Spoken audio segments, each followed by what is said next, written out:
Makikita natin dito sa ating latest satellite images sa kasalukuyan, tatlong bagyo ang ating binabantayan sa labas ng ating Philippine Area of Responsibility. So iisa-isahin ko po, no?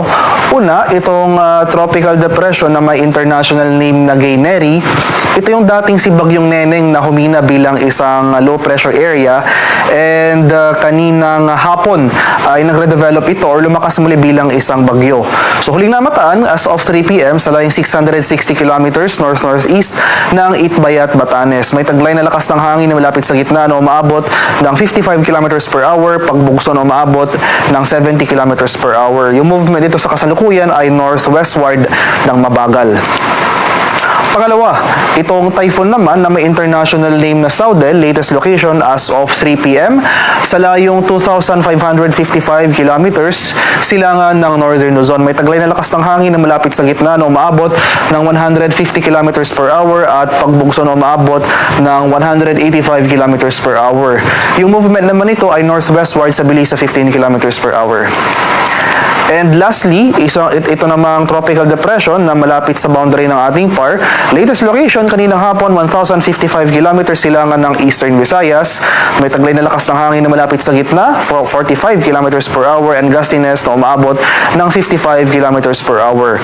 Yung movement naman nito ay northwestward sa bilis na 30 kilometers per hour.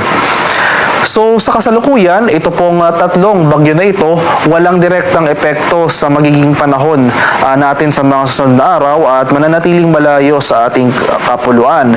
And as of the moment, itong tropical depression na ito, as well as itong typhoon na may international name na Saudel, nakakaroon po ng binary interaction o mas kilala bilang Fujiwara effect. So sa mga susunod na araw, magkakaroon ng epekto yung mas malakas na bagyo sa movement nitong mas mahinang bagyong tropical depression. So, in a sense, hatakin po nitong Typhoon Saudel, itong sentro nitong tropical depression, and eventually, posibleng mag-intensify ito sa mga sunod na araw, pero eventually malulusaw naman at kakainin ng mas malaking sirkulasyon o yung mas malakas sa sirkulasyon ng bagyong Saudel. So ano ba yung magiging lagay ng ating panahon sa mga susunod na araw? So tulad nga po na nasabi ko na walang epekto yung mga bagyong ito sa magiging lagay ng ating panahon ng ating bansa within the next 24 hours.